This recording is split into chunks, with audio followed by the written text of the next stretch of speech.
আসসালামু আলাইকুম ওরহমতুল্লাহি আবরকাতু। আউযু বিল্লাহি মিনাশ শাইতানির রাজিম। বিসমিল্লাহির রহমানির রহিম। আজকে যে বিষয়ে কথা বলবো, বিষয়টা হচ্ছে কবর। পৃথিবীর এই ঘর ছেড়ে আমাদেরকে একদিন কবরে চলে যেতে হবে।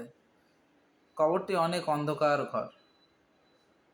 কবর আমাদের প্রতিদিন মনে করে, কবর আমাদেরকে বলতে থাকে যে আমি অন্ধকার ঘর, আমার কাছে আসার সময় আলো নিয়ে আসো, আলো নিয়ে আসো। আমরা কি আলো নিয়ে যাব? কবরের আলো হচ্ছে আমল। কবরটা কত ভয়ঙ্কর, কবর কাউকে চিনে না। যদি একটা আপনাদের উদাহরণ দিই তাহলে আপনারা বুঝতে পারবেন। মা ফাতেমা রাদিয়াল্লাহু তাআলা আনহা যখন ইন্তেকাল করলেন, ইন্তেকালের পরে ৪ জন দাফনের জন্য দরকার ছিল। তারা ছিল বাবা আলী রাদিয়াল্লাহু তাআলা আনহু ছিল, হাসান এবং হুসাইন রাদিয়াল্লাহু তাআলা আনহু, ৩ জন ছিল। আল্লাহ রাসূল আবু জার গিফারী রাহমাতুল্লাহর স্বপ্নে এসে বললেন যে, আবু জার গিফারী, যাও, আমার মেয়ে ফাতেমা ইন্তেকাল করেছে, তার জানাজার জন্য আরেকজন লোক দরকার। যাও, তুমি যাও। তো আবু জার গিফারী রাহমাতুল্লাহ আসলেন, রাদিয়াল্লাহু তাআলা আনহু। আসে, উনি কবর খুঁড়লেন। কবর খোঁড়ার পর কবর থেকে ওঠার সময় বললেন যে, জানো কবর, আজকে তোমার মাঝে কাকে সমাহিত করা হবে? তিনি হচ্ছেন পুরো বিশ্বজাহানের বাদশাহ হযরত মুহাম্মদ সাল্লাল্লাহু আলাইহি ওয়াসাল্লামের মেয়ে। তিনি হচ্ছেন জান্নাতি নারীদের সর্বপ্রথম যে মহিলা জান্নাতে যাবে, তিনি মা ফাতেমা রাদিয়াল্লাহু তাআলা আনহা। তিনি হচ্ছেন শেরে খোদা আলী রাদিয়াল্লাহু তাআলা আনহুর স্ত্রী। তিনি হচ্ছেন হাসান ও হোসেন, যারা যুবকদের সর্দার হবে কিয়ামতের দিন, জান্নাতের সর্দার যারা হবে যুবকদের, তাদের মা। উত্তরে কবর কি বলেছিল জানেন? উত্তরে কবর বলেছিল, আমি চিনি না কোনো নবীর মেয়েকে, আমি চিনি না কোনো মহিষী নারীকে, জান্নাতি নারীকে, আমি চিনি না কোনো হাসান হোসেনের মাকে, আমি চিনি না কোনো আলীর স্ত্রীকে, আমি চিনি তার আমলকে।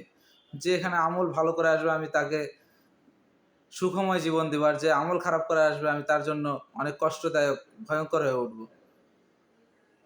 যখন মানুষের কবরে সমাহিত করা হবে, যদি মানুষটি খারাপ হয়, মানুষটা যদি খারাপ হয়, তাহলে কবর তাকে এমনভাবে চাপ দিবে, ডান দিকের হাড়গুলো ভেঙে বাম দিকে চলে যাবে, বাম দিকের হাড়গুলো ভেঙে ডান দিকে চলে আসবে।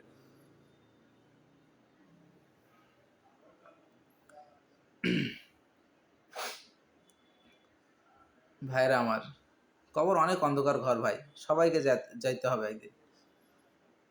যদি কেমন ভয়ঙ্কর যদি তা বুঝতে চান, রাতে কোনোদিন কবরের পাশ দিয়ে হেঁটে যায়, বুঝতে পারবেন যে একা ওই জায়গাটাতে ঘুমাই থাকতে হবে। অন্ধকার একটা ঘর, না কোনো আলো আছে, না কোনো বাতাস আছে, পোকামাকড়, পোকামাকড়ের ঘর সেটা একটা। কবরকে ভয় করুন ভাই আমার। আসুন, কবরে নিয়ে যাওয়ার জন্য আমরা আমল জোগাড় করি। কবরে যখন মানুষকে সমাহিত করা হবে, তার আমল তার মাথার উপরে এসে দাঁড়াবে। ডান দিকে তার ইবাদত দাঁড়াবে, বাম দিকে তার রোজার সওয়াব দাঁড়াবে, পায়ের দিকে তার দান সৎকা দাঁড়াবে। যদি আমল না থাকে সেদিন কি হবে ভাবছেন একবার?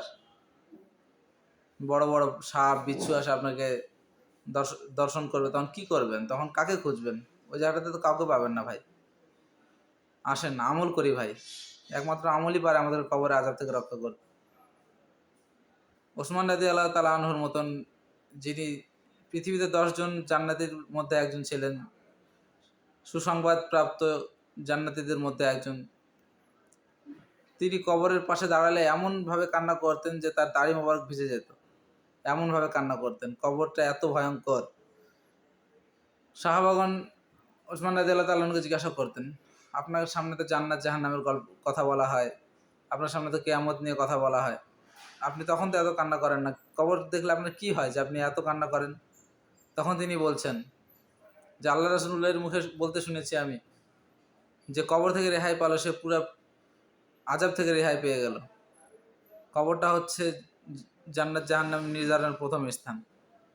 তাই বলি ভাই, এমন ইবাদত করি আমরা, আল্লাহর কাছে সবসময় বলতে হবে, আল্লাহ আমাদেরকে কবর থেকে রক্ষা করো, আল্লাহ আমাদের কবর আযাব থেকে রক্ষা করো, আমাদের কবর আযাব থেকে রক্ষা করো। আল্লাহুম্মা ইন্নী আউযু বিকা মিন আযাবিল কবর। আল্লাহ আমাদের কবরের আযাব থেকে রক্ষা করো। আসুন ভাই, কবরে যেন আমাদের কষ্ট না হয় এমন আমল আমরা করা শুরু করি। আল্লাহ আমাদেরকে তৌফিক দান করুক। আমিন। আখিরি দাওয়ানা আলহামদুলিল্লাহি রাব্বিল আলামিন।